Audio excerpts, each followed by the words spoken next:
चलिए शुरुआत करते हैं। उत्तर प्रदेश पुलिस परीक्षा में पूछे जाने वाले मैथ्स के कुछ और क्वेश्चनों की देखेंगे। पहला क्वेश्चन है, पढ़ते हैं। पहला क्वेश्चन है, किसी वस्तु को 150 रुपए पर बेचने पर 25% की हानि होती है तो वस्तु का क्रय मूल्य ज्ञात कीजिए। बताना हमें वस्तु का क्रय मूल्य क्या होगा। तो देखिए जरा, हानि कैसी होती है, हानि कब होती है। हानि जब हमारा क्रय मूल्य ज्यादा हो और विक्रय मूल्य कम हो तो क्या होती है हानि। कैसे, अगर आपने ली चीज वो ज्यादा की है और आपने बेच दी उसे कम में तो क्या होती है आपको हानि, यानी क्रय मूल्य ज्यादा हो और विक्रय मूल्य कम हो। और लाभ कब होता है, लाभ होता है जब आपका विक्रय मूल्य ज्यादा हो और क्रय मूल्य कम हो तो क्या होता है, लाभ होता है। जैसे अगर आपने कोई चीज ली है और उससे ज्यादा रुपए में बेच दी तो क्या होता है, लाभ होता है। तो हमें दिया था, देखो जरा, वस्तु को 150 रुपए में बेचने पर 25% की हानि होती है। तो माना हमने क्रय क्रय उसका 100 है, यहां लगाते हैं हानि, हानि कितनी हुई 25 की हानि हुई, क्रय उसका 100 है तो विक्रय क्या होगा, विक्रय निकालते हैं यहाँ से। तो यहाँ से विक्रय कितना निकला, यहाँ से हमारा विक्रय निकला 75, 100 में से 25 गया कितना निकला 75। और रुपए में कितना है, रुपए में देखो जरा 150 में 150 रुपए क्या है, विक्रय, बेचा है नहीं विक्रय। और यहाँ प्रतिशत में कितना है 75 है। तो पूछा क्या है, क्रय, क्रय यानी देखो जरा क्या क्रय क्या बना था 100, 100 क्या होगा तो कितना 75 से कितनी बार ये 2 बार, यानी कितना निकला 200। यानी वस्तु का क्रय मूल्य कितना था, वस्तु का क्रय मूल्य था 200 रुपए। नेक्स्ट देखते हैं, नेक्स्ट है 9000 की लागत से कांति ने एक व्यापार आरंभ किया। 5 माह बाद इसी व्यापार में 8000 की पूंजी लगाकर सौदागर भी साझेदार बन गया। अंत में इस व्यापार में 6970 रुपए का लाभ हुआ। इस लाभ में सुधाकर को कितने रुपए मिलेंगे। तो देखिए जरा, अगेन निवेश का अनुपात ही लाभ का अनुपात होता है, तो दोनों का हम निवेश का अनुपात निकाल ले रहे हैं। तो एक साइड लिखा हमने क्या, क्रांति, ये हो गया क्रांति, सुधाकर, एक साइड लिखा सुधाकर, सुधाकर। क्रांति ने कितने लगाए 9000 रुपए लगाए, लेकिन उसने कुछ निकाले नहीं और ना ही जमा किए, यानी 9000 रुपए उसके कितने 12 ही महीने, 12 महीना यानी 1 साल के लिए लगे रहे। लेकिन सुधाकर ने देखो जरा 8000 तो लगाए लेकिन 5 महीने बाद, यानी सुधाकर ने 8000 रुपए लगाए लेकिन 5 महीने बाद, यानी 12 में से 5 महीने बाद, यानी दोनों का अंतर। रेशियो निकालते हैं इनका निवेश का, तो 3 जीरो 3 जीरो ये गए, यानी कितना 9 इंटू 12 अनुपात कितना हो जाएगा 8 इंटू 5, 12 में से 5 गया 7, यानी इसके 8000 7 महीने के लिए लगे रहे। और सॉल्व करेंगे तो 4 से काटा, 4 से 3 बार, 4 से 2 बार, कितना हो गया 9 3 27 अनुपात 14, यानी इसने इन दोनों ने कितने अनुपात में निवेश किया था, इन्होंने 27-14 के अनुपात में निवेश किया था। अब जिस अनुपात में निवेश किया तो उसी अनुपात में तो लाभ होगा। तो देखो जरा, कुल लाभ कितना हुआ था, कुल लाभ हुआ 6970 रुपए, और अनुपात में कितना है दोनों का, देखो जरा 27 प्लस के 14 है। पूछा किसका है, सुधाकर को कितना निवेश किया था उसने 14, तो उसे कितना 14 ही तो लाभ मिलेगा, तो 14 क्या होगा। करते हैं सॉल्व, तो 6970 कितना है 27 14 41 है, तो 14 क्या होगा। 41 से काटते हैं, 41 से 41 से कम 41, कितना बचा 28, यानी 287, यानी 41 सत्ते 287 और एक जीरो और गुणा किया था इसे 14 से, गुणा करते हैं, गुणा करने पे क्या हो जाएगा हमारा, गुणा करने पे करते हैं सोल्व, 0 14 सत्ते 98 का 8 9 14 एकम 14 और 9 23, यानी सुधाकर को कितना लाभ हुआ, सुधाकर को लाभ हुआ 2380 रुपए, यानी आंसर होगा इसका कौन सा, दूसरा। नेक्स्ट करते हैं, नेक्स्ट देखेंगे, कितने समय में 3% साधारण वार्षिक ब्याज की दर से 8000 रुपए का ब्याज उतना ही होगा जितना कि 4% साधारण वार्षिक ब्याज की दर से 5 वर्ष में 6000 रुपए का होगा। बात हो रही है साधारण ब्याज, तो देखिए जरा, साधारण साधारण ब्याज क्या होता है? साधारण ब्याज का फॉर्मूला होता है हमारा कितना? साधारण ब्याज यानी सिंपल इंटरेस्ट SI बराबर कितना होता है? P प्रिंसिपल यानी मूलधन R दर इंटू T समय बटे कितना? 100। क्या कह रहे हैं? देखो जरा, कह रहे हैं 8,000 रुपए का 3% की दर से कितने समय में लगाते हैं? 8,000 रुपए का कितने समय में? 30 समय में। कितने की दर से? 3% की दर से बटे 100। जो ब्याज मिला कितना? SI ब्याज मिला। ये कितना है? जितना कि 4% साधारण वार्षिक ब्याज की दर से 5 वर्ष में 6,000 रुपए का है। कितना है ये SI? ये SI है 6,000 रुपए पर कितना? 4 की दर से 5 वर्ष में बटे 100। जो ब्याज मिला वही ब्याज क्या है? 8,000 रुपए पर 30 समय में 3 की दर से जो ब्याज मिला दोनों ही बराबर है। तो 100 से 100 ये गया, 3 जीरो से 3 जीरो ये गए। और सॉल्व करेंगे तो कितना हो जाएगा? 3 से कितनी बार? ये 2 बार, 4 दूनी 8, 8 से 8 ये गया, यानी T बराबर कितना निकला? 5। यानी इसने कितने वर्ष के लिए लगाए थे? इसने भी 5 वर्ष के लिए निवेश किया था। नेक्स्ट देखेंगे। नेक्स्ट है, किसी टंकी को एक नल 25 मिनट में भर सकता है जबकि दूसरा नल 50 मिनट में खाली कर सकता है। यदि दोनों नलों को एक साथ खोल दिया जाए तो टंकी कितने मिनट में भर जाएगी? तो देखिए जरा, भरने के लिए प्लस चिन्ह का यूज करते हैं और खाली करने के लिए क्या करते हैं? खाली के लिए हम माइनस चिन्ह का यूज करते हैं। तो लिखा हमने एक साइड OCIA, माना भरने वाला एक नल है जो इसे कितने मिनट में भरता है? देखो जरा, 25 मिनट में भरता है, यानी ये भरता है 25 मिनट में, भरने वाला है तो प्लस। दूसरा नल माना हमने B, जो इसे कितना? 50 मिनट में खाली करता है, यानी माइनस 50। दोनों का कॉमन कार क्या कहलाता है? दोनों का एलसीएम। तो 25 और 50 का एलसीएम क्या होगा? 50। अब निकालते हैं A का। देखो 1 मिनट में कितना भरता है, तो 50 का इसमें भाग दिया तो कितना निकला? 2। B 1 मिनट में कितना खाली करता है, तो 50 का इसमें भाग दिया तो -1। 1 मिनट में 1 खाली करता है। फिर क्या कह रहे हैं? यदि दोनों नलों को एक साथ खोल दिया जाए तो टंकी कितने मिनट में भर जाएगी? तुम्हारा T समय में टंकी भर जाएगी। दोनों नल खोल दिए जाए, अगर A और B लगे रहे, भर जाएगी, यानी 50। टंकी में कितना पानी है? 50। तो T समय में यहां लगाते हैं A 1 मिनट में कितना? 2 भरता है, और B 1 मिनट में कितना खाली करता है? -1 करता है, कितना? 50। ये कितना हो गया? T बराबर कितना निकला? 50। यानी टंकी 50 मिनट में भर जाएगी। यानी आंसर होगा इसका कौन सा? चौथा। नेक्स्ट देखेंगे। नेक्स्ट है, किसी परीक्षा में 65% छात्र नागरिक शास्त्र में तथा 60% इतिहास में पास हुए, 40% दोनों विषय में पास हुए, 90 छात्र इतिहास और नागरिक शास्त्र दोनों विषय में फेल हुए। छात्रों की कुल संख्या कितनी है हमें बताना है। तो देखिए जरा कैसे करेंगे। माना कुल छात्र 2 तरीके से हो सकता है, सेट थ्योरी से भी और जोड़ के भी। कैसे करेंगे? देखो जरा, माना कुल छात्र 100 हैं। अब देखो नागरिक शास्त्र में कितने हुए? नागरिक शास्त्र में 60% क्या हुए? पास हुए।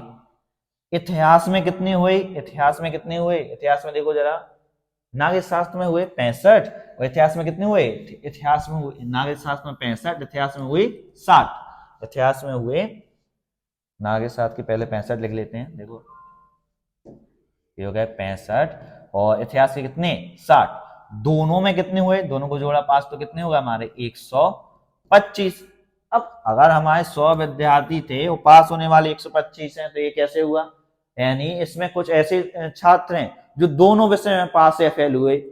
तो हमारे इसमें देखो जरा दिया है कि दोनों विषय में कितने पास हुए? 40 हुए। तो हम 125 में से 40 को हटा देंगे। क्यों? क्योंकि ये दोनों विषय में पास हुए थे, तो किसी एक से हटाना होगा। तो 40 हटाए तो बच्चे कितने?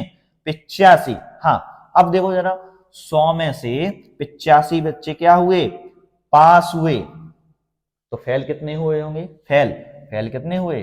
फेल हुए 100 में से हमने 85 घटाया, यानी कितना? 15% फेल हुए। लेकिन ये संख्या में कितने हैं? संख्या में 90 है, तो 90 कितना है 15 है, 90 कितना 15 है। तो छात्रों की कुल संख्या, छात्रों की कुल संख्या 100 क्या होगा, 15 से कितनी बारी 6 बार, यानी कुल छात्र कितने थे 600। दूसरा तरीका क्या होगा इसका, दूसरा तरीका क्या, सीधा ऑप्शन उठाओ पुट करो वैल्यू, अगर आता है तो सीख, नहीं तो नेक्स्ट ऑप्शन किन्हीं 3 पे चेक करो, चौथा आपका आंसर। नेक्स्ट देखेंगे, नेक्स्ट है 2 रेलगाड़ियां पटना से क्रमशः शाम 6 बजे और 6:30 बजे क्रमशः 60 किलोमीटर प्रति घंटा और 75 किलोमीटर प्रति घंटे की गति से रांची की ओर चली। पटना से कितने किलोमीटर की दूरी पर वे एक साथ मिलेंगे। तो देखिए जरा, माना 2 रेलगाड़ी है, एक ए है दूसरी बी है, यहाँ पटना से चलना स्टार्ट हुआ, चलना स्टार्ट इनका हुआ। अब देखो जरा समय, ये कितने बजे चलना शुरू हुई, ए हुई 6 बजे, ये गाड़ी कितने बजे 6 बजे चली, दूसरी गाड़ी कितने बजे चली, ये चली 6:30 पर, ये चली 6:30 पर। पहली रेलगाड़ी की चाल कितनी है, पहली की चाल देखो जरा, पहली की चाल कितनी दी, पहली की चाल दी 60 किलोमीटर प्रति घंटा, दूसरी की चाल कितनी दी 75 किलोमीटर प्रति घंटा। अब देखो जरा, माना पटना से यानी यहां से x दूरी पर एक है यहां पर एक दूसरे से मिले, तो देखो जरा x दूरी तक दोनों रेलगाड़ी को चलाते हैं। तो पहले ए रेलगाड़ी, ये चलाई हमने बी रेलगाड़ी, ए रेलगाड़ी यहां से यहां तक की दूरी कितनी दूरी x दूरी, कितने समय में, माना t समय में, कितने की चाल से, ए की चाल कितनी है 60, तो समय बराबर दूरी बटे 4। अब बी को चलाते हैं, तो बी भी यहां से यहां तक कितना चला, x से ही दूरी चला, कितने की चाल से चला, बी रेलगाड़ी चली 75 किलोमीटर प्रति घंटे की चाल से, कितना समय लगा। तो देखो जरा, ए तो स्टार्ट हुआ था 6 बजे और बी कितने बजे स्टार्ट हुआ था, बी 6:30 बजे, तो यानी ये आध घंटे बाद हुआ था, तो यानी बी कितने पे चला, टी माइनस के आध घंटा यानी 1/2। अगर ए को यहां से यहां तक जाने में कितना टी समय लगता है, तो बी को कितना लगेगा आध घंटा बाद, यानी कितना आध घंटा इससे कम लगेगा, यानी समय बराबर दूरी बटे 4। अब देखो जरा, इसकी दूरी और इसकी दूरी तो दोनों बराबर है, तो हम क्या करेंगे, दूरी बराबर क्या करेंगे, दूरी बराबर कर दे रहे हैं। तो यहां से दूरी कितनी निकली, यहां से दूरी 60t और यहां से दूरी कितनी निकली, गुणा करते हैं, इसका गुणा किया तो कितना हो गया 75t माइनस कितना 75 इंटू 1/2। इस साइड आए तो कितना हो गया 75/2 बराबर, ये उस साइड गए तो कितना 75 में से 60 गया 15t। यहां से समय निकाल ले रहे तो कितना होगा, देखो जरा 15 से कितनी बारी 5 बार, यानी t बराबर कितना निकला, t बराबर निकला 5/2 या फिर 2.5 घंटा। यानी ए रेलगाड़ी यहां से यहां तक जाने में कितना समय लेती है, 2.5 घंटा लेती है। तो यहां से यहां तक की दूरी कितनी होगी, वही लगाया हमने क्या, समय बराबर दूरी बटे 4। तो देखो समय 2.5 घंटे में x दूरी, ये यहां से यहां तक कितनी दूरी ले रही थी, x दूरी कितने की चाल से, पहली की चाल कितनी थी, पहली की चाल थी 60, गुणा किया तो 25 छक्के कितना 150, यानी कितना हो गया 1500.1 और 150.0 बराबर x, यानी x बराबर कितना निकला 150 किलोमीटर, यानी वो 150 किलोमीटर के बाद एक दूसरे से मिलेंगी। नेक्स्ट देखते हैं, नेक्स्ट क्वेश्चन है, किसी आयत की लंबाई 40% बढ़ा दी जाए और चौड़ाई 30% घटा दी जाए तो आयत के क्षेत्रफल में परिवर्तन का प्रतिशत होगा। देखो जरा कैसे, अगर एक आयत है, ये हो गया हमारा एक आयत, माना इसकी लंबाई अपने आप में कितना 100 है, चौड़ाई भी अपने आप में कितना 100 है। अब ऐसा नहीं कह देना कि ये 100 है ये 100 है, माना अपने आप में चौड़ाई और अपने आप में क्या लंबाई। और अब क्या कह रहे हैं, इसी आयत की देखो जरा क्या कर रहे हैं, इसी आयत की लंबाई 40% बढ़ा दी जाए, 100 की जगह कितनी कर दी 140 कर दी, और चौड़ाई 30% कम कर दी जाए, 100 की जगह कितना कर दिया 30 घटा दिया, यानी 70 कर दिया जाए, तो क्षेत्रफल में प्रतिशत कितना हुआ। तो देखो जरा, पहले क्षेत्रफल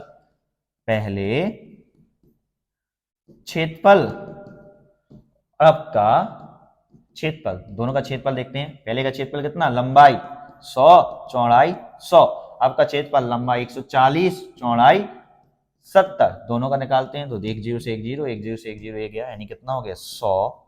ये कितना 14 सत्ते 98, यानी पहले क्षेत्रफल 100 था, अब कितना बचा 98 बचा। कितने प्रतिशत की कमी आ गई, 100 से 98 हो गया, 2 की कमी आ गई।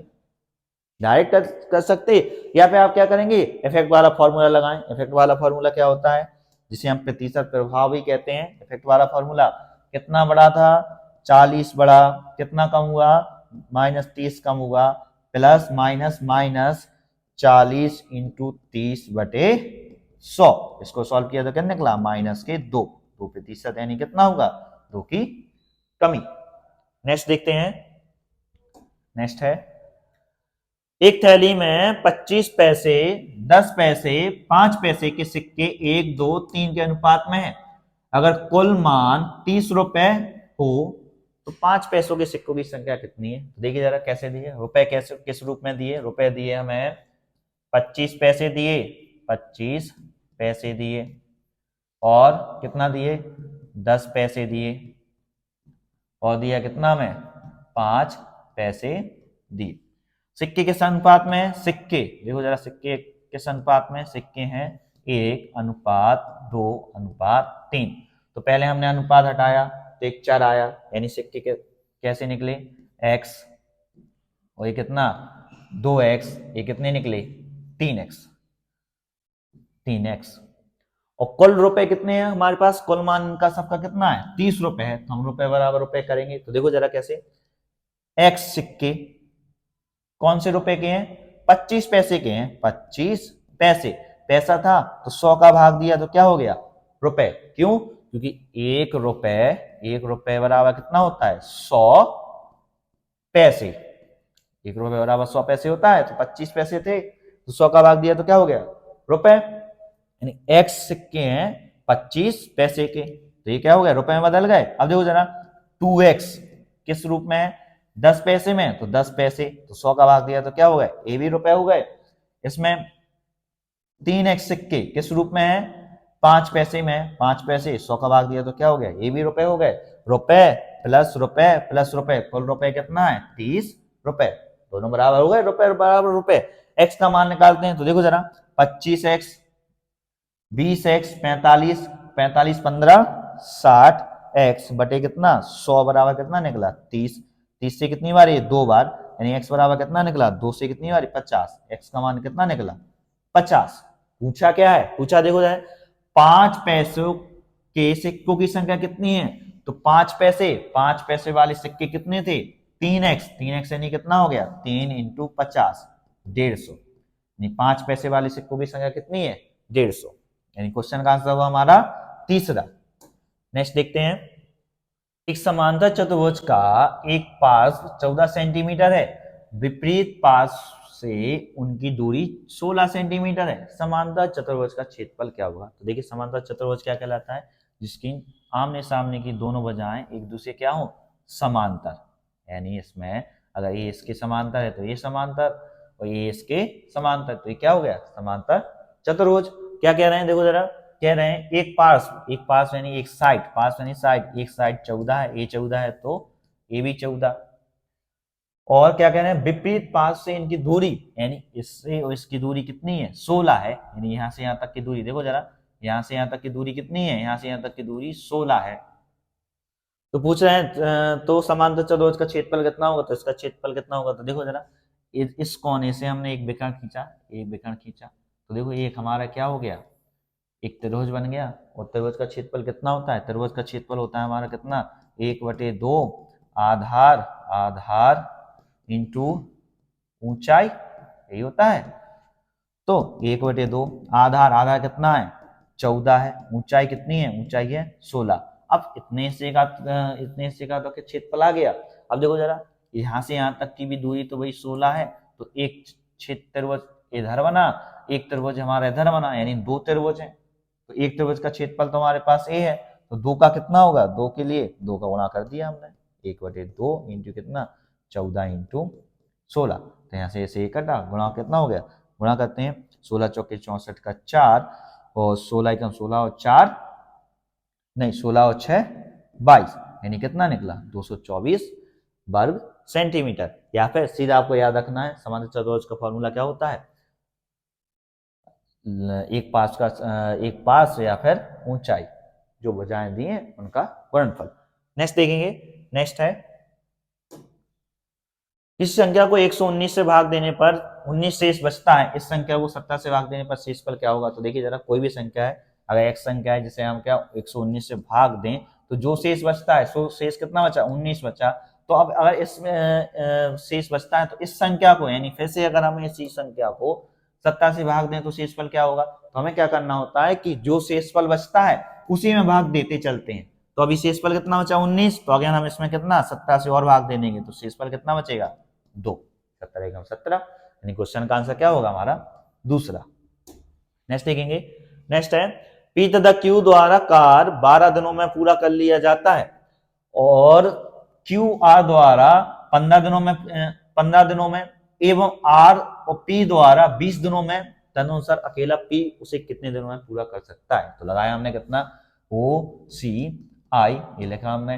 देखो जरा, PQ इसे कितने दिन में कर सकते हैं, 12 दिन में कर सकते हैं, C4 कैपेसिटी।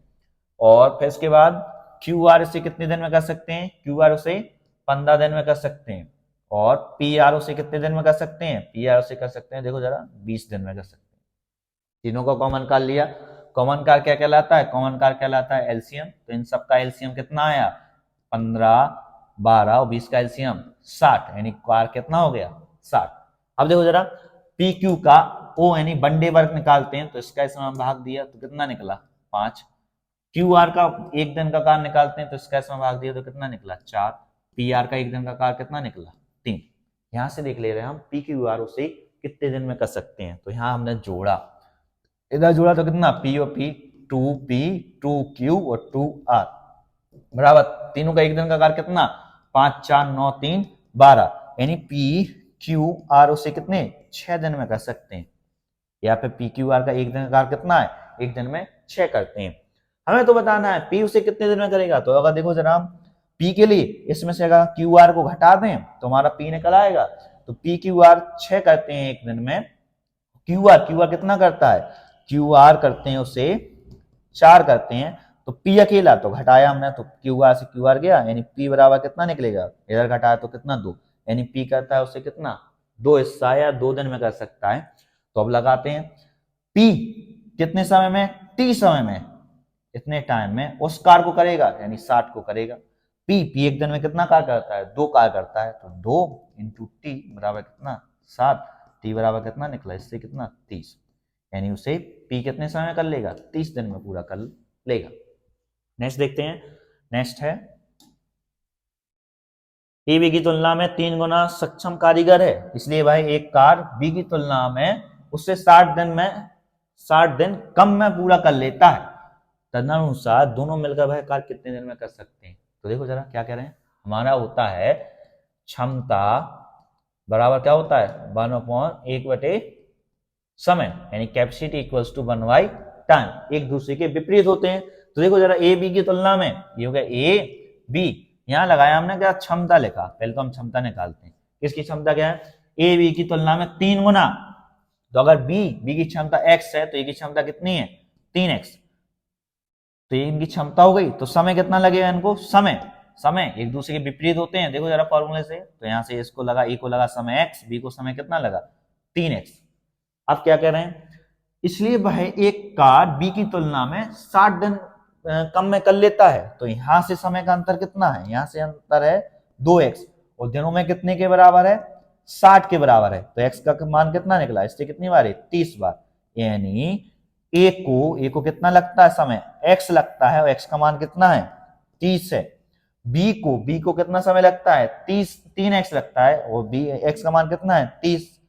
तो बी को कितना लगा, 3 इंटू 30, यानी बी को लगता 90। देखो जरा, ए को लगते हैं 30 दिन, बी को लगते हैं 90 दिन, दोनों मिलकर कितने दिन में करेंगे। तो लगाया गया हमने OCI, ए कर सकता है 30 दिन में, बी कर सकता है 90 दिन में, दोनों का कॉमन कार यानी एलसीएम आया 90। ए का एक दिन का कार 3, बी का एक दिन का कार 1, दोनों मिलकर टी समय में, दोनों मिलकर ए बी मिलकर उस कार को करेंगे, उस कार यानी कितने को, 90 को करेंगे। टी, ए बी का एक दिन का काल लगा, ए बी का यानी 3 और 1 4 बराबर कितना 90। टी बराबर कितना निकला 4 का भाग दिया यानी कितना हो गया 22.5 यानी क्या आंसर क्या हुआ इसका दूसरा। नेक्स्ट देखते हैं। नेक्स्ट है वह सबसे छोटी संख्या ज्ञात कीजिए जिसे 15, 20, 36 और 48 से भाग देने पर हर बार 8 शेष बच रहता है। एक तरीका के सामने संख्या लिखी है, सबको भाग दे के देख लो। दूसरा तरीका क्या होता है कि वह संख्या माना x है जिसमें कितना देखो जरा 15, 20 और काय से 36, 48 से भाग देने पर प्रत्येक दिशा में कितना 8 शेष बचता है, 8 शेष बचता है। तो हम क्या करेंगे इन सब का लेंगे LCM, उसका कोई गुणज यानी उसका गुणज यानी पहला दूसरा तीसरा गुणज, उसमें क्या शेष कितना बचता 8 बचता, 8 और जोड़ देंगे। तो 15, 20, 36 और 48 का एलसीएम कितना आएगा, इन सब का एलसीएम आया हमारा कितना 720, उसका कोई गुणज प्लस के कितना 8। तो पहला गुणज लिया k का मान यानी 1 लगाया तो कितना हो गया 728 यानी वो संख्या कौन सी है 728। आप सीधा ऑप्शन देख के करें। नेक्स्ट देखिए। नेक्स्ट है 270 मीटर लंबी एक रेलगाड़ी 25 किलोमीटर प्रति घंटे की रफ्तार से चल रही है। 2 किलोमीटर प्रति घंटे की रफ्तार से विपरीत दिशा से आते मनुष्य को वह कितने समय में पार कर लेगी। तो देखिए जरा दिया क्या हमें एक रेलगाड़ी की लंबाई देखो जरा, रेलगाड़ी दी है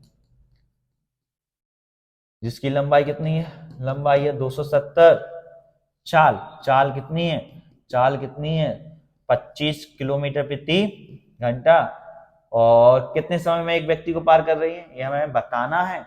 और व्यक्ति देखो जरा, व्यक्ति की लंबाई, तो ट्रेन के सापेक्ष व्यक्ति की लंबाई कितनी होती है, ट्रेन के सापेक्ष व्यक्ति की लंबाई 0 ना के बराबर। और व्यक्ति की चाल कितनी है, व्यक्ति की चाल है हमारी कितनी 2 किलोमीटर प्रति घंटा।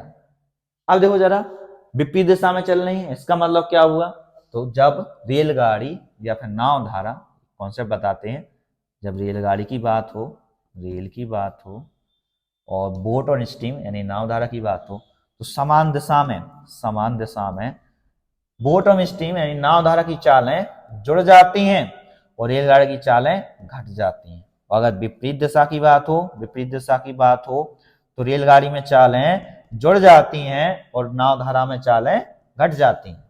ये आपको हमेशा याद रखना है। तो हमने देखा अगर लगाते हैं क्या होता है, समय बराबर क्या होता है दूरी बटे चाल। तो t समय में दूरी यानी पहली रेलगाड़ी की लंबाई 270, व्यक्ति की लंबाई 0, रेलगाड़ी की चाल 25 किलोमीटर प्रति घंटा और व्यक्ति की चाल 2 किलोमीटर प्रति घंटा। अब चालें क्या हैं, ये किस दिशा में आ रहे हैं, विपरीत दिशा में आ रहे हैं, यानी चालें क्या हो जाएंगे जुड़ जाएंगे। इंटू कितना 18/5। 18/5 क्यों, क्योंकि देखो जरा चाल लंबाई दी थी हमें मीटर में, चाल दी हमें किलोमीटर प्रति घंटा में, इसको सेकेंड में बदलने के लिए 18/5 से गुणा। सॉल्व किया तो कितना निकला t बराबर ये कितने हो गए 270 बटे कितना 25 2 27 इंटू कितना 18/5। इससे कितनी बार ये 10 बार, 5 से कितनी बार 2 बार, और नहीं 18 दूनी 36 सेकेंड। यानी मनुष्य को वह कितने समय में 36 सेकेंड में पार कर लेगी। नेक्स्ट देखते हैं। नेक्स्ट है ए भुजा वाले वर्ग के क्षेत्रफल का ए भुजा वाले समबाहु त्रिभुज के क्षेत्रफल का अनुपात कितना है, अक्सर पूछा जाता है। देखो जरा किस तरह से, अगर एक वर्ग है जिसकी भुजा कितनी दी, जिसकी भुजा दी है ए, और एक समबाहु त्रिभुज है, समबाहु त्रिभुज यानी जिसकी सभी भुजाएं बराबर हो, वर्ग यानी जिसकी सभी भुजाएं बराबर, त्रिभुज है जिसकी इसकी भुजा कितनी दी ए दी है, दोनों का क्षेत्रफल का अनुपात बताना है। तो वर्ग का क्षेत्रफल कितना होता है, वर्ग का क्षेत्रफल होता है भुजा का वर्ग, यानी इसकी भुजा कितनी है 1 ए है तो इसका क्षेत्रफल कितना हो जाएगा, इसका क्षेत्रफल ए स्क्वायर अनुपात। समबाहु त्रिभुज का क्षेत्रफल कितना होता है, समबाहु त्रिभुज का क्षेत्रफल होता है √3/4 भुजा का क्या वर्ग, और वर्ग का क्षेत्रफल क्या होता है भुजा का वर्ग। तो इसका क्षेत्रफल तो आ गया। इस त्रिभुज का क्षेत्रफल निकालते हैं तो कितना √3/4 4, भुजा कितनी थी a, यानी a स्क्वायर से a स्क्वायर गया, यानी क्या बचा 4/√3। दोनों में किस रेशियो में अनुपात होगा 4/√3, यानी आंसर होगा हमारा कौन सा पहला। नेक्स्ट देखेंगे, नेक्स्ट है एक भिन्न के अंश तथा हर दोनों में एक जोड़ा जोड़ने पर 4 बनता है तथा अंश तथा हर दोनों से एक घटाने पर 7 बनता है। प्रस्तुत भिन्न का अंश क्या है? माना देखो जरा भिन्न, माना भिन्न x/y है। क्या कर रहे हैं, कंडीशन लगाते हैं। अगर हम अंश और हर में एक जोड़े, यानी अंश में एक जोड़ा हर में एक जोड़ा, तो क्या बन गई भिन्न 4 बन जाती है। और क्या कह रहे हैं, अगर हर अंश और में से एक घटाएं, यानी अंश में से एक घटाया हर में से एक घटाया, तो क्या बन जाती है 7 बन जाती है। भिन्न का अंश बताना, अंश यानी x का मान हमें बताना है, x का मान क्या होगा। यहाँ से इक्वेशन में आते हैं, सॉल्व किया तो कितना हो गया x प्लस के 1 बराबर कितना 4y प्लस के 4, बाई साइड लाए तो x माइनस के 4y बराबर कितना हो जाएगा, एक उस साइड गया तो 3, इक्वेशन 1 बन गई।